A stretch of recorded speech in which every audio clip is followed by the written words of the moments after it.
안녕하세요, 여러분. 혹시 여성과 남성이 동시에 수감되는 교도소가 존재한다는 사실을 알고 계셨나요? 네, 잘못 들으신 게 아닙니다. 세상에는 실제로 이러한 형태의 교정시설이 있습니다. 남자와 여자, 그들이 한정된 공간에서 함께 생활한다면 어떤 일이 벌어질까? 비극이 일어날까? 아니면 의외로 서로 우호적으로 끝날 수도 있을까? 궁금하시다면 끝까지 지켜봐 주세요. 오늘은 이 흥미롭고도 복잡한 이야기를 들려드리겠습니다. 미국에는 남성과 여성을 같은 교도소에 수감하되 층이나 건물을 구분해 운영하는 특이한 사례가 있습니다.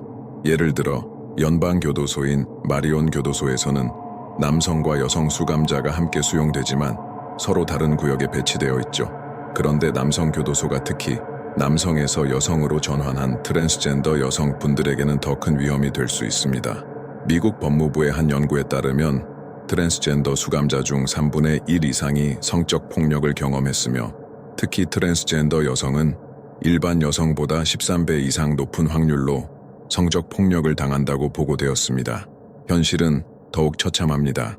경찰에 체포된 트랜스젠더 여성들은 밖에서는 상상하기 힘들 정도로 폭력적인 범죄의 표적이 되기 쉽습니다. 이들을 여성 교도소에 수감할 수만 있다면 이러한 끔찍한 상황이 조금이라도 나아지지 않을까 하는 목소리가 꾸준히 나오는 이유이기도 합니다.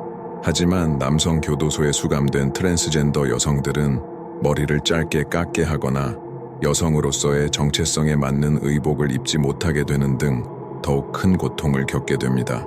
이미 우울증이나 정신적 어려움을 안고 있는 경우가 많은데 이를 가중하는 환경이 되는 것이지요. 게다가 이들은 일반 수감자들과 분리되어 있더라도 교도관이나 직원으로부터의 괴롭힘과 폭력을 완전히 피하기 어려우며 교육이나 직업 훈련 같은 프로그램에서도 사실상 소외되기 일쑤입니다. 러시아의 사례를 보면 2014년 스베르들롭스크주 소레에서 한 여성 교도소가 폐쇄되어 수감자 일부를 기존의 남성 교도소로 옮겨야 했습니다. 그 결과 남성과 여성이 한 교정시설에 함께 머무는 상황이 발생했는데 이들은 철저히 분리된 공간을 사용하도록 배치되었다고 합니다. 또 다른 흥미로운 사례로는 2019년에 카자흐스탄에서 처음으로 26세 여성이 특수 중범죄 남성 교도소에 수감된 사건이 있습니다. 이 여성은 잔혹한 살인죄로 형을 선고받았고 수감 중에 규정을 심각하게 위반해 결국 남성 교도소로 이감되었습니다. 물론 이 경우에도 그녀에게는 별도의 독립구역이 주어졌다고 하네요. 하지만 태어날 때부터 스스로를 남성이라고 느끼는 여성들은 어떻게 해야 할까요? 그런 사람들이 범죄를 저질렀을 때 우리는 어떻게 대처해야 할까요? 이 문제는 최근 매우 중요한 사회적 이슈가 되었으며 오늘 우리가 다룰 주제입니다. 그럼 시작하겠습니다. 첫 번째 이야기는 미국인 디 파머에 대한 사례입니다. 디는 트랜스젠더 여성이며 오랫동안 트랜스젠더 여성을 남성 수감자들과 함께 수용하는 것에 반대하며 싸워왔습니다. 디는 교도소에서 외모 때문에 늘 문제가 되었습니다. 한쪽 어깨만 가린 채 교도소 셔츠를 입거나 긴 곱슬머리를 풀어 헤치고 다니며 실리콘으로 만든 큰 가슴 때문에 다른 수감자들의 눈에 띄었죠. 살인이나 극악무도한 강력범죄를 저지른 남성 수감자들 틈에서 그녀는 이질적인 존재였습니다. 정작 디 자신은 살인과는 무관했고 18살에 신용카드 사기로 20년을 선고받았으며 이후 절도 혐의로 추가로 30년을 받아 총 50년형을 살아야 했습니다. 처음에는 펜실베이니아의 중경비 교도소에 배치될 뻔했는데 교도소장이 디를 직접 보고는 이 사람을 여기 둘 순 없다고 난색을 표했습니다. 결국 디는 3년 동안 여러 교도소를 전전했고 그때마다 관리들은 이 수감자를 어떻게 안전하게 수용할지 난처해했습니다. 다른 수감자들도 디를 공격적으로 대했기에 디 역시 계속 문제에 휘말렸죠. 결국 인디애나주 교도소에서 디는 동료 수감자들에게 성폭행을 당했습니다. 디는 가해자들에게서 보복당할 위험을 감수하고도 교도소 관리자에게 신고했지만 정작 관리 측은 치료를 위한 의사 진료조차 제대로 주선하지 않았습니다. 보고서만 올리고 이후 별다른 조치는 없었죠. 알고 보니 1년 전 D가 AIB 양성 판정을 받은 사실이 알려지면서 D는 격리되고 다른 교도소로 옮겨졌습니다. 그리고 1991년 D는 교도소에서 나가지 않은 채 교도소 측을 상대로 이들이 자신을 보호하지 않아 성폭행을 당했다며 연방법원에 소송을 걸었습니다. 그러나 교도소 측은 이런 일이 일어날 줄 몰랐다며 책임을 부인했고 1심 법원은 D에게 불리한 판결을 내렸습니다. 항소심도 역시 기각되었지만 D는 마지막으로 미국 연방대법원에 청원서를 제출했습니다. 그때 미국 시민자유연맹 ACLU 변호사들이 주목하며 도움을 주기 시작했죠. 결국 연방대법원에서 교도소가 수감자에게 발생할 수 있는 성폭력을 방치했다면 이는 처벌받아야 할 과실이다. 수감자가 성폭행을 당하는 것은 형벌의 일부가 되어서는 안 된다는 취지의 판단을 내렸습니다. 이 사건은 다시 하급심으로 환송되었지만 같은 판사가 다시 맡으면서 D는 결국 패소했고 보상은 받지 못했습니다. 그럼에도 이 재판은 이후 다른 트랜스젠더 여성의 소송에서 중요한 법적 근거가 되었습니다. 한 사람의 의지가 법체계를 조금씩 바꿔놓을 수 있음을 보여준 셈이죠. 디파머의 싸움 덕분에 많은 수감자들의 처우가 개선되었지만 여전히 교도소에서의 폭력 위험은 완전히 사라지지 않았습니다. 이번에는 영국인 비키 톰프슨의 안타까운 사례입니다. 체포되었을 때 비키는 주변인들에게 남성 교도소로 보내진다면 자살하겠다고 말했는데 실제로 남성 교도소에서 숨진 차에 발견되고 말았습니다. 사인은 공식적으로 공개되지 않았지만 주변 사람들과 언론은 그녀가 예고한 대로 극단적 선택을 했다고 믿고 있습니다. 비키가 죽기 하루 전 남자친구 로버트 스틸리와 통화를 했는데 교도소 내 다른 수감자들이 그녀의 여성스러운 외모를 트집 잡으며 끊임없이 괴롭힌다고 호소했습니다.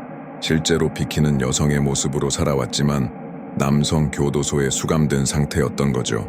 비키의 가족과 지인들은 그녀가 평소 파티를 좋아하고 밝은 성격이었다고 말합니다. 범죄 전과도 없었던 그녀가 2015년 10대 청소년의 휴대폰을 훔치고 화장품과 세면도구를 훔친 뒤 12개월형을 선고받았습니다.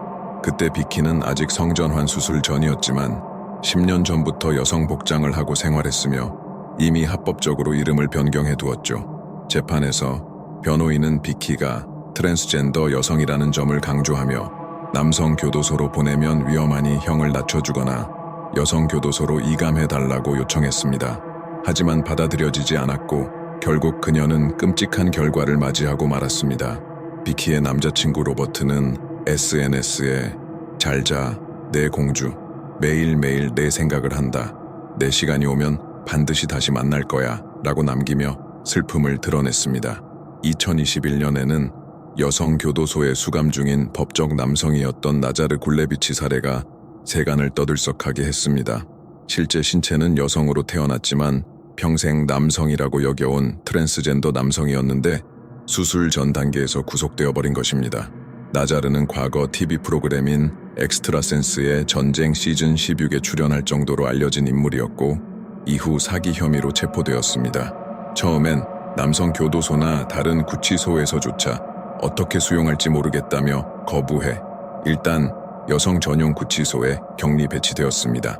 그나마 거기가 안전하다고 판단했던 이유는 이전에 다른 구치소에서 신체 검사를 받다가 큰 위기에 처했기 때문입니다. 옷을 벗는 순간 주위 수감자들이 경악했고 폭력까지 행사하려 했다는 것이죠.